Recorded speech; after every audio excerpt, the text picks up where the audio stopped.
Okay, so I'm just on my way to somewhere quite special today to be doing a sound test. Now, if like you've been doing YouTube for a while now, and in the early days, my audio was absolutely awful. I had a lot of people complaining in the comments about my audio, my mic, telling me to get a new mic, that type of thing. And if that's you as well, then you've probably been following the same sort of guidance that I was getting from YouTube, which was the H1n. Lots of people talking about why you should be getting the H1n, and also, of course, the Rode Video Micro, this one here. So this is sort of the standard advice that you get on YouTube, and I've not been happy with either one of these, to be quite honest with you. Now, you might hear it getting a little bit noisy. That's because we're just coming up to a very main road right now.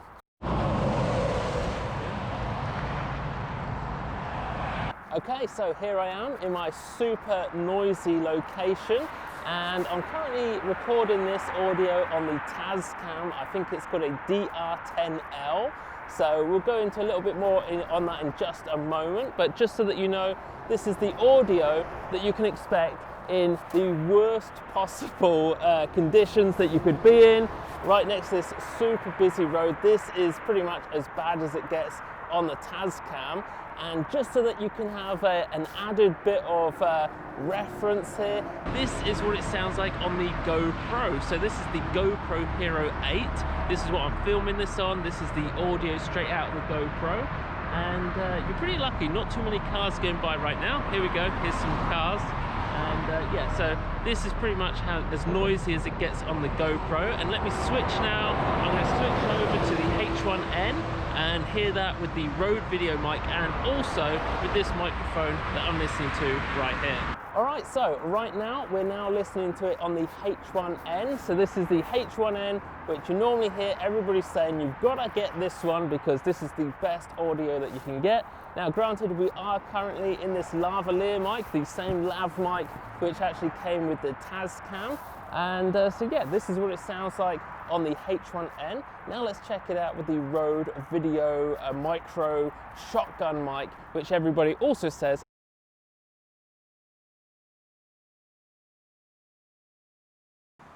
Okay, so now switched over from the lav mic, the Tascam lav mic, onto this Rode Video Micro.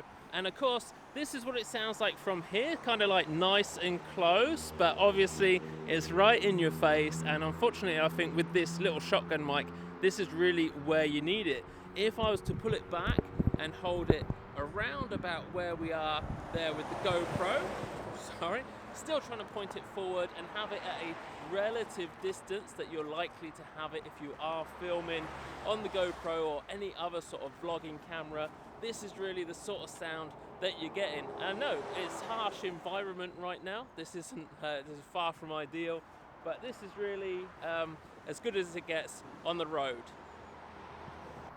Okay, so just switched back now to the Tascam. One of the great things that I do like about this Tascam is the fact that it has this little screw-in lavalier mic, so you know it's not going to come out in your pocket. I have with the Zoom H1 quite a few times been filming somewhere, and then I get back home and I realise that there was nothing at all picked up in the audio, and because of that I've had to use the GoPro audio or whatever the cameras that I'm using instead, which obviously far from ideal. Why take that H1n now and have to use the batteries all the time? Plus, but when it comes to batteries, the H1n uses 2 AAA batteries, and this tiny little one, this little Tascam, only has a small tiny screen on there, so it only requires 1 battery, and it just lasts all day. It is absolutely fantastic. Hey guys, welcome back to my little office. So this is the main office that I'd be using for my main channel, Muchu.ninja. You can see it's all about Bitcoin and trading Bitcoin, making money with Bitcoin. And I've been doing that since about 2017, so quite a few years now. And when I first started out, I had no idea about microphones and all of this type of stuff. And I've just sort of built it up over the years. And over that time, I've bought a lot of useless junk, which I really wish I hadn't. As they say, buy cheap, buy twice. And unfortunately, I'd say I definitely bought a lot of cheap rubbish. Some of that being, of course, this Rode Video mic, which is basically As far as I'm concerned, it's just a very large lav mic, because to actually get decent quality sound out of this, as you saw on the video clip, it needs to be really nice and close to you. And really, honestly, the quality difference between a little lav mic like this and this one isn't an awful lot. So I just wouldn't waste your money, like 50 quid or dollars or whatever it is that where you're from. I wouldn't waste my money buying this piece of junk. You'll never use it. As soon as you get a better mic, you'll never use that ever again. Now, what we're recording this on right now is this big microphone right here. So do let me know down in the comments down below what this one sounds like. I'll write down here somewhere exactly what that microphone is, but I got that because I've been trying all different types of microphones.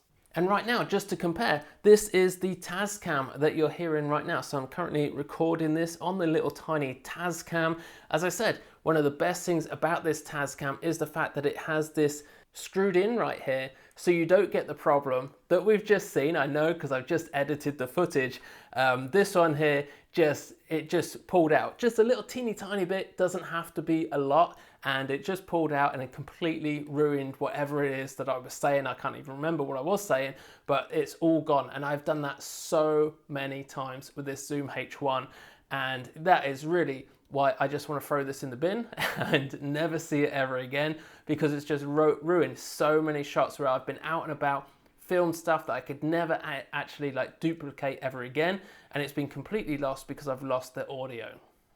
And although that is a big enough reason, I believe, on its own to not buy the Zoom H1n, the other big problems that I've had with this is this big dial it has here on the front, which is super useful sometimes if you want to get the audio levels just right and you're doing it manually.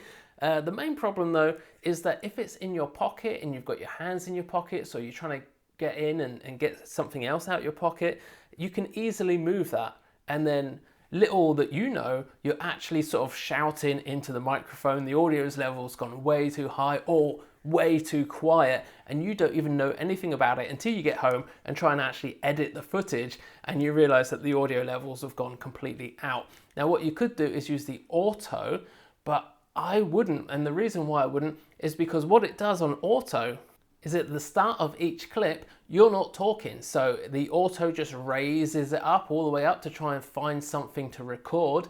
And then you start talking and you're really loud, and then it brings it all the way down. So basically every single time you sort of pause for a couple of seconds and you stop talking, it starts to raise the level all the way up. And then you start talking, it brings it all the way back down, and then in post-processing, you've actually got to cut all that out and then start to mess around with the audio levels, trying to balance it out. It is a complete nightmare. So I'd never ever use the auto levels, always have it set on, and maybe tape over it once you've got it set, and try not to move it once it's in your pocket. So lots of problems I've had with the Zoom H1. This one here is pretty solid, the Tascam. So we've got that totally nailed in, or at least screwed in, so that's not going to come out, so that's great. And also there's not really any buttons that you can really press. They've sort of depressed some of these buttons, and they're quite small. It's very hard to actually turn this on and get it to record, so you're probably not going to accidentally record it in your pocket, just accidentally be fiddling around, next thing you hit record by mistake.